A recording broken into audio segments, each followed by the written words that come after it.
যারা নামাজি হয় তারা শাকের হয়, যারা নামাজি হয় তারা ইবাদত গুজার হয়, যারা নামাজি হয় তারা আশিক হয়। যারা নামাজি তাদেরকে মহান আল্লাহ এত ভালোবাসেন যে গুনাহ থেকে বাঁচার যোগ্যতা তাদের ভিতরে এসে।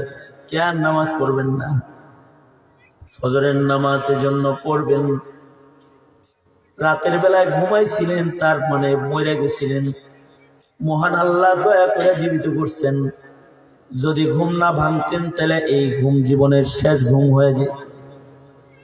যাচ্ছেন যেহেতু এটা শুকরের নামাজ, আল্লাহ তাআলা জাগাইছেন, আল্লাহ তাআলা বাঁচায় রাখছেন। রাতের নিদ্রাকে আল্লাহ তাআলা শেষ নিদ্রা বানায় নাই, এটা মালিকের দয়া আমার উপরে। তাই ফজরের নামাজ পড়ো, শুকর গুজার হও, এরপরে বাকি কাম করো, তো কামের ভিতরে মহান আল্লাহ বরকত দান করবেন। আবার দেখো দিন দুপুর হয়েছে, সূর্যের তাপ বাড়ছে, সূর্য হেলে গেছে, সূর্য দুর্বল হওয়া শুরু করেছে। তোমার জীবনেও দুর্বল বস্তু আছে।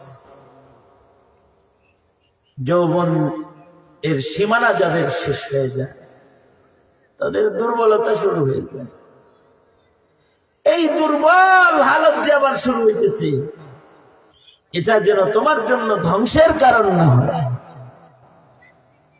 আল্লাহর কাছে ইবাদত করা জিন্দেগীর সবল হালত চাও। আবার আসর হয়ে গেছে, তার মানে দিন যেমন বুড়া হয়েছে তুমিও বুড়া হইবা। তোমার জিন্দগিতে এক সময় বার্ধক্যের আক্রমণ আসবে।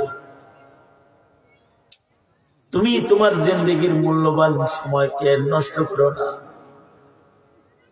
তোমার জিন্দগিতে যদি বার্ধক্য এসে যায় তাহলে তুমিও বরবাদ হয়ে যাবে। বার্ধক্য এসে গেলে মানুষের শক্তি থাকে না, চলতে পারে না, হাঁটতে পারে না, কথা বলতে পারে না, কাজ করতে পারে না, চোখে দেখে না। তোমার জিন্দগির বার্ধক্য তোমাকে ডাকতেছে, তুমি যেন আল্লাহ পাকের পছন্দনীয় বৃদ্ধ হয়ে কবরে যেতে পারো। এই কারণে ইবাদত করে আল্লাহর কাছে তুমি সাহায্য প্রার্থনা করো। মাগরিব হয়ে গেল, বেলা ডুবে গেল, তোমার জীবন বেলাও ডুবে যাবে। আবার রাত এসেছে, হতে পারে তোমার বেলা ডুবার টাইমে আসছে। আল্লাহরে স্মরণ করো, ইশার নামাজ পড়ো, তারপরে ঘুমাও, রবেরে বইলে টইলে ঘুমাও। আল্লাহ ঘুমের আগেও আপনারে সেজদা দিয়ে ডেকে ডেকে ঘুমাইতেছি, যদি নিয়ে যান তো ইমানের সাথে নিয়ে যান। আর সামনে আপনার আর একটা হুকুম আছে, জীবিত হইলে জাগ্রত হইলে ওই হুকুমটা পালন করার তৌফিক দিয়ে। এবার এই কথা বলে ঘুমায় গেছে, সারা রাত ঘুমাইছে, সারা রাত নফল নামাজ পড়ার সব আমল নামার ভিতরে জমা হয়ে যায়। যে সন্তান গুলো ঘুমাই কিনে নাটক কি এই যা গান্ধী ঘুমাইতেছে, নাক ডাকতেছে, চিন্তা করছে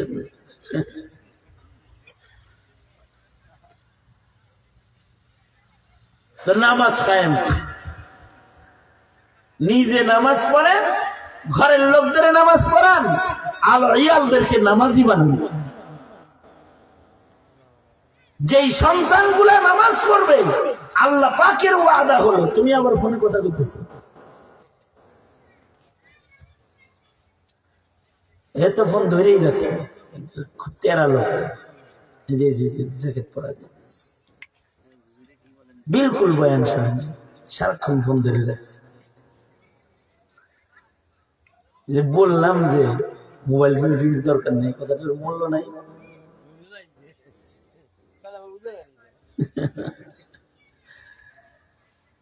রাগ হিসাবে হুজুর আমরা গালি দিল আমার এলাকায়,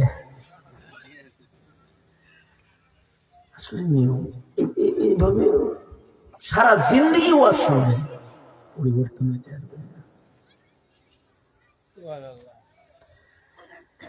নামাজি হন, নামাজি নিজে নামাজ পড়েন 5 বেলা, বিবিরে নামাজ পড়ান, সন্তানগুলোকে 5 ওয়াক্ত নামাজি অভ্যস্ত বানান ছোটবেলা থেকে। দেখবেন এগুলো গাজা টানতেছে না, এগুলো অন্যায় পথে যাবে না।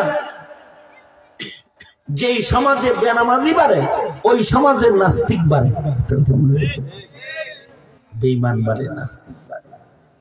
যে সমাজের ভেতরে বেনামাজি বাড়ে, এ কারণে ইসলামের ফয়সালা অনেক কঠিন। যারা ইচ্ছাকৃত নামাজ ছাড়ে তারা কুফরি করবে। মাযহাবের ফয়সালা হলো, হাম্বলি মাযহাবের ফয়সালা হলো, যারা নামাজ পড়ে না ওদের গর্দান কেটে দেবে, ইচ্ছা করে নামাজ পড়ে না ওদের ফাঁসি দেয়। আর আমাদের মাযহাব হানাফি মাযহাবের সিদ্ধান্ত হলো যারা নামাজ পড়ে না তাদেরকে জেলে দিয়ে দাও। কারণ খোদার কদমে যে সেজদা দেয় না, খোদার জমিনে হাঁটার যোগ্যতা অধিকার ওর নাই, ওরা জেলখানে আটকায় রাখো। অবশ্য হাসিনা উল্টা বলছিল, বেনামাজি করে সবাই ছেড়ে দিয়ে নামাজি করে ধরে ধরে জেলখানে ঢুকেছিস।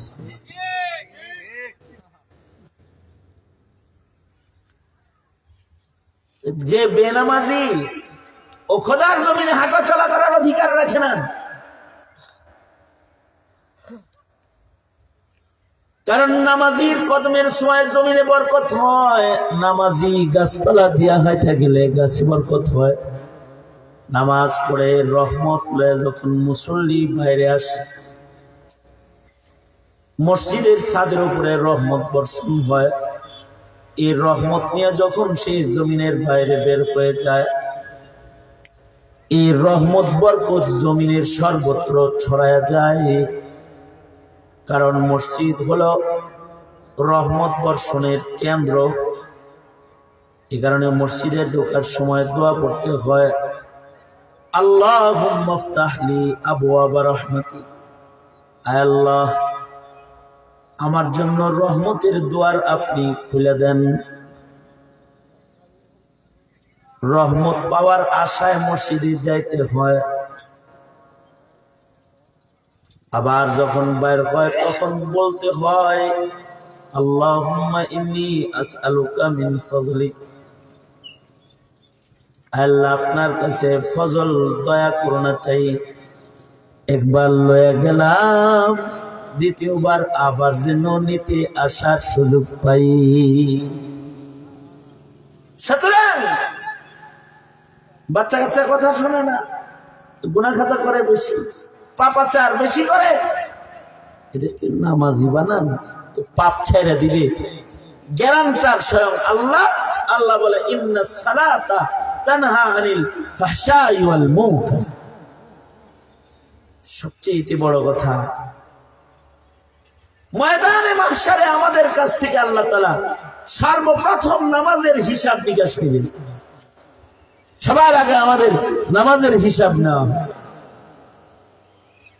কয় ওয়াক্ত নামাজ পড়েছি, কয় রাকাত পড়েছি, কেমনে পড়েছি, নবীর তরিকায় পড়েছি না নিজের মন মতো পড়েছি, সুন্নত তরিকায় পড়েছি, মাসায়েল সহ পড়েছি না মাসায়েল ছাড়া পড়েছি।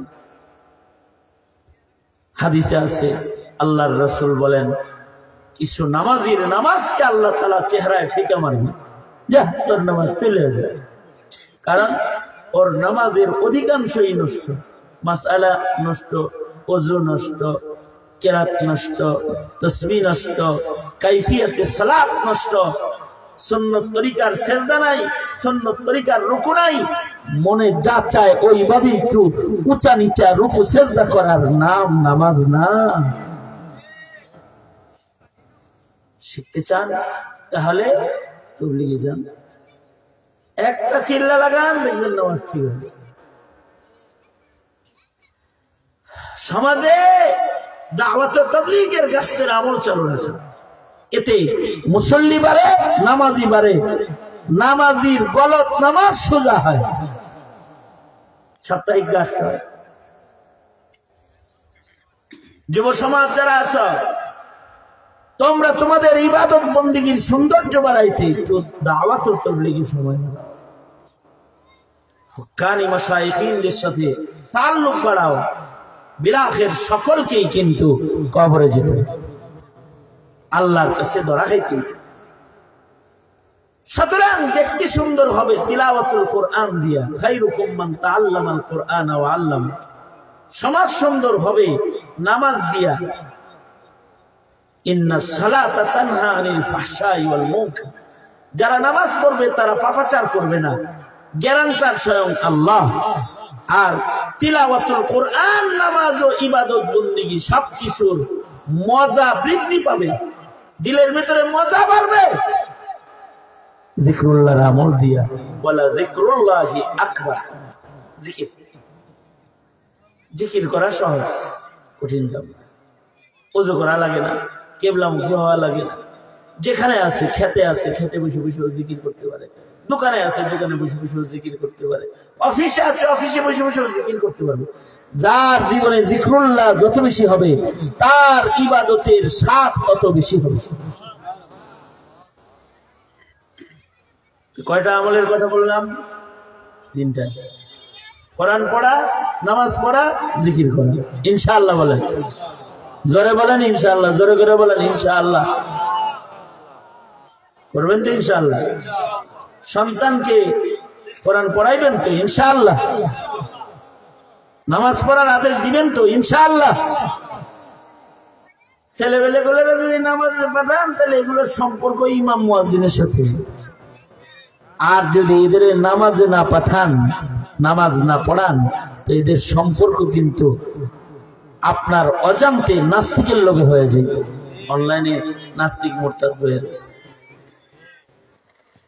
শুধু এই মোবাইল হাতে আছে না, এই মোবাইল দিয়েই তাকে বাতিলরা কিনে নিয়ে। আল্লাহ তাআলা এই সমাজের মানুষদেরকে এক ও নেক হওয়ার, আখলাক চরিত্র সুন্দর করার নিমিত্তে তিলাওয়াতুল কোরআন, নামাজ ও জিকির ও আজকারের আমল দান করুক। আমিন বলেন। সবাই ইস্তিগফার করেন। আস্তাগফিরুল্লাহ রাব্বি মিন কুল্লি যামবি ওয়া আতুবু ইলাইহি লা হাওলা ওয়ালা কুওয়াতা ইল্লা বিল্লাহিল আলিয়্যিল আযীম। আস্তাগফিরুল্লাহাল্লাযী লা ইলাহা ইল্লা হুয়াল হাইয়ুল কাইয়্যুম ওয়া আতুবু ইলাইহি। আলহামদুলিল্লাহি রাব্বিল আলামিন। আসসালাতু ওয়াসসালামু আলা সাইয়্যিদিল মুরসালিন। ইয়া আল্লাহ, একদল যুবকেরা কোরআনের তাফসীরের আয়োজন করেছে। গোলাম হাজির হয়েছি ইবাদত করার জন্য। কিছু কথা, কোরআন তেলাওয়াতের কথা, নামাজ পড়া, জিকির করা, কিছু আমল তোমার বান্দাদের সামনে পেশ করেছে। রব্বুল আলামিন তোমার বান্দারা করবে বলে ওয়াদা করেছে। তাদেরকে কোরআন তেলাওয়াতকারী বানায়া দাও, নামাজি বানায়া দাও, জিকিরকারী বানায়া দাও। আল্লাহ, এই মহল্লার সকল মুর্দেগানদেরকে মাফ করে দাও। এই মহল্লার সকল অসুস্থ রোগীদেরকে সুস্থ করে দাও। আয় রব্বুল আলামিন, সকল বাচ্চাদেরকে কোরআন প্রেমিক বানায়া দাও, আদব আখলাক ওয়ালা বানায়া দাও। যুবকগুলার জওয়ানি তোমার কাছে আমানত, যৌবনের গুনাহ থেকে হিফাজত করো। ইয়া আল্লাহ, যাদের মা বাপ অন্ধকার কবরে, ভাই বিরাদার কবরে, আপনজন করে, সব মুর্দাদের কবরগুলার জান্নাতের বাগান বানায়া দাও। প্রবাসী যারা, তাদের প্রবাস জিন্দেগি সুন্দর করে দাও। আমন সালামতের জিন্দেগি তাদের দান করো। রিজকে হালালের ভেতরে খায়ের ও বরকত দান করো। বয়োবৃদ্ধ মুরব্বীদের হযরত আবু বকর বানায়া দাও। যুবকদের খালিদ বিন ওয়ালিদ বানায়া দাও। হে আল্লাহ, পর্দার আড়ালে মা বোনদের ফাতেমা খাদিজা বানায়া দাও। সারা দুনিয়ায় ইয়া আল্লাহ মুসলমানদেরকে তুমি নাজাত দান করো। মুসলমানদেরকে ইয়া আল্লাহ ঈমান আমলের নিরাপদ হায়াত দান করো। কাফির মুশরিকের জুলম ও সিতম থেকে মুমিনদেরকে ধরে ধরে বাঁচাও। যত কল্যাণ মঙ্গল সব দাও, অকল্যাণ হতে হেফাজত করো। যে সংগঠনের মাহফিলে এর সদস্যগুলা, ছেলেগুলাকে তুমি কবুল মঞ্জুর করে নাও। ওদেরকে দ্বীনের কাজ বেশি করার তৌফিক দান করো আল্লাহ। সুবহান রাব্বিকা রাব্বিল ইজ্জাতি আম্মা ইয়াসিফুন ওয়া সালামুন আলাল মুরসালিন ওয়ালহামদুলিল্লাহি রাব্বিল আলামিন।